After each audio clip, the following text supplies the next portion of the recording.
So the question is, will the Fed go down that path, do what they have to do the only thing they can do to subdue inflation at the cost of a very severe recession and something like a stock market crash? Or a couple of things. Number one, I would increase my allocation to cash. I'll stick with cash, but let me kind of put that in a context. The most powerful investment tool we have is diversification. Problem is people don't understand what diversification means. So I run into people all the time. They say, well, I'm completely diversified. I own 50 different stocks in 10 different sectors, semiconductors, consumer non-durables, minerals, et cetera. And I say, you're not diversified. You may own 50 stocks in 10 sectors, but you have one asset class, stocks, which are subject to conditional correlation. In calm markets, they're idiosyncratic, but in panics, they all go down together, or in bubbles, they all go up together. So you're not diversified. So what is diversification?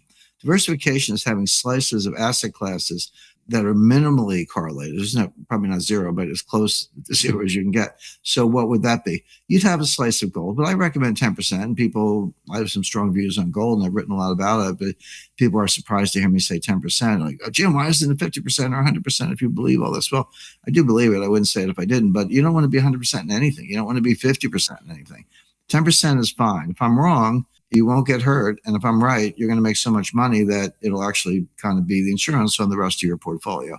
But that leaves 90%. So I would have a large slug in cash, maybe 30%. And people say, well, wait a second. Banks pay me 25 basis points. Stock market's going up. Why would I want to be in cash? That's horrible. A couple of things. Number one, the stock market might not always go up. Cash is the opposite of leverage. So leverage increases the volatility of the rest of the portfolio. You'll get much bigger returns, but you'll have much bigger losses. If you have a slice of cash and you've got a volatile asset over here, which are stocks, and other volatile asset over here, gold's fairly volatile. If you got that volatility and you have cash, it will reduce the overall volatility so you can sleep better at night. Cash is a great asset in deflation. And if you're talking about inflation, which is here, then you got to deal with that. But don't rule out deflation. If we go into a recession because the Fed over tightens, or, the thing about the inflation, just a quick aside, it comes in two flavors. There's cost push and demand pull. Demand pull is when individuals are worried about inflation and they start accelerating purchases. Like, hey, I better go buy that washing machine right now because the price is going up, or better go buy that house right now because the price is going up. That's demand pull. Cost push comes from the supply side, not the demand side. And that's what we're seeing because of what we talked about, supply chain, energy cost. The Fed can't drill for oil. Raising interest rates doesn't get you more oil or natural gas. So the Fed can't do anything about it except kill the economy. Yeah, and that'll cool it off. But when you pay, I put gas in my car. I don't just read about this stuff. It used to be $45. Now it's about $75. Multiply that by 200 million cars across America. What happens is it reduces your discretionary income. If you're paying another $30 at the pump twice a week, then you're not going to go out to dinner Friday night. You're not going to, take a vacation, whatever it may be. So that depresses all those other areas. So there is this recursive function. So don't rule out deflation down the road. Not right away, but maybe next year. So cash. But here's the biggest value of cash. It gives you optionality, and people don't understand this. What if I said to you, "Hey, I'll sell you a call option, an at the market call option on every asset class in the world?" You go, "Gee, that sounds kind of valuable." Well, that's what cash is. When things are crashing, you're the one who can go shopping, and nobody's better at this than Warren Buffett. He's got his cash level at Berkshire Hathaway is at an all-time high. So there's a place for that. You can have some stocks, but I would look at the energy sector. I mean, I actually built and I own the largest non-commercial solar module field in New England. And I run my house off it. It produces about 7.5 kilowatt hours. So I know a little bit about it. And what I know is it doesn't work at night. It doesn't work in snow. It doesn't work in rain. It doesn't work in really cloudy days. By the way, you don't run your house off of solar modules. You run your house off of batteries. Yeah. And then the modules charge the battery. So you watch the battery level. That's how you manage it. So it works fine. But if you think you can run cities with that, forget it. So it's just not practical at that scale, even if you thought it was. And it isn't. That's very clear. But here comes, wind turbines and solar. And I'm not against it. Like you say, I own one.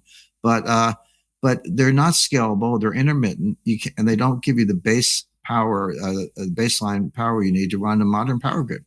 Meanwhile, here's global demand. Okay, so the gap's getting bigger. It's not getting smaller. Renewables, whatever the pros and cons, are not closing the gap. The gap's getting bigger. There is no substitute for oil and natural gas and uranium. You got to put uranium in the mix, and hydro. If you live in Quebec, that's great. A lot of hydro, but not so much in the desert. And I've spoken to, without mentioning names, I would say you can go no higher in terms of who knows. Let's just say board members of the 5 biggest oil companies in the world who said, yeah, as he said, we talk about that, but we can't say it publicly because we'll be, dragged, chained and dragged through the streets. But those are just the facts. So therefore, if you have an oil sector that's been bashed by the climate alarmists, but you can't do without it, which is true, buy some oil companies. When they're, so there's your stock portfolio, private equity, venture, real estate, not commercial but residential, yes, and farmland. That's one of the hottest asset categories, and gold. So that's diversification, and that's the kind of portfolio you want, the kind of season to taste. So the question is, will the Fed go down that path, do what they have to do the only thing they can do to subdue inflation at the cost of a very severe recession and something like a stock market crash?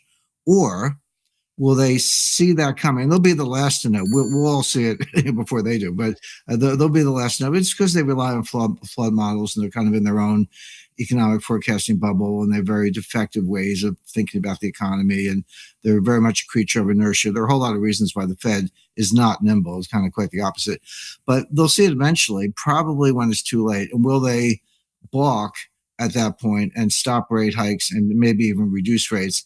That could save us from the recession, but that will just amplify the inflation. So rather than say which one's going to happen, I prefer to lay out those two paths and then just watch it very carefully. But more to the point, we've seen this movie before. This is a replay, and I think it's on, like you hit the remote control for double or triple speed. It's going to happen faster, but this is a replay of everything that happened from 2013 to 2019 and into 2020, which was, I'll just go through it quickly. So 2013, May, Bernanke says we're going to taper asset purchases. That's money printing, quantitative easing, whatever you want to call it.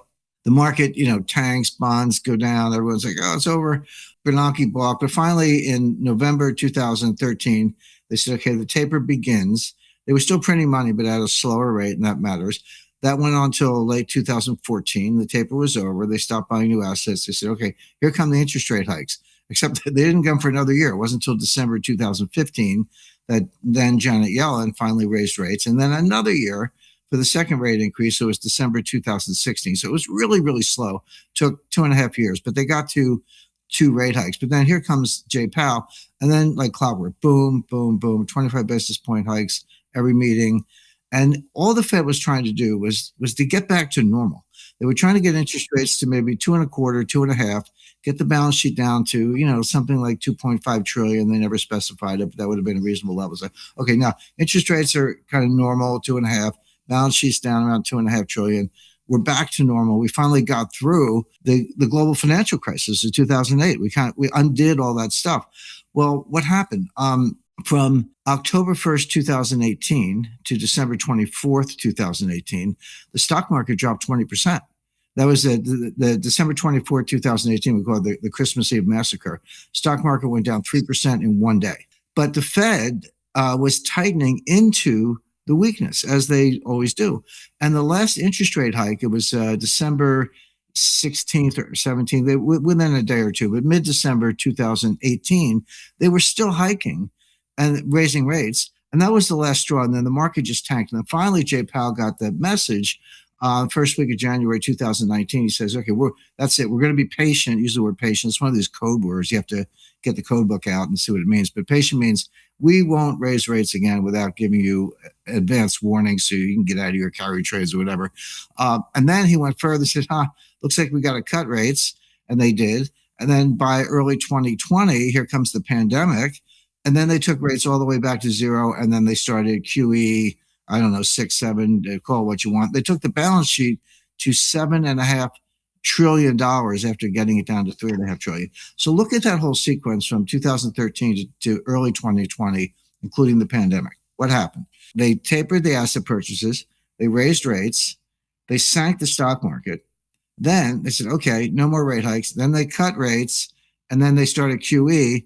And by April 2020, where were we? Zero rates, back down to zero, and the balance sheet was a 7.5 trillion after getting down to about 3.5 trillion.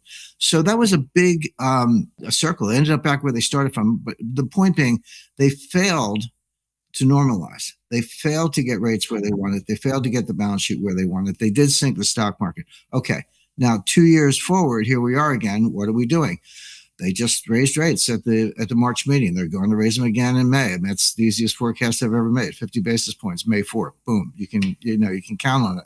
And they're going to announce, by the way, I don't have a crystal ball. The Fed told us this. I mean, that's the thing about the Fed. They may be wrong, but they're transparently wrong. So they tell you what mistakes they're going to make in advance. So that's the Fed forecasting is actually fairly straightforward because you just have to believe them. So they're going to raise rates again in May, probably 50 basis points. They're going to announce a reduction in the balance sheet. Whether they actually start it in May, they probably will. 100 billion a month reduction in asset purchases. So that's QT, quantitative tightening. In other words, they're running the same playbook they tried to run, or they started to run in 2013, 2014. They failed the last time. Why do they think they're going to be any more successful this time? Why do they think they can get out of this? And the answer is, pardon me, the answer is they cannot without a recession. They can normalize rates in the balance sheet and they can stop inflation, but not without causing recession and not without causing a stock market crash. So the big question for the next year is, will the Fed do that? And they may. Or will they balk again, at which point you might rescue the market, but the inflation is just going to go wild.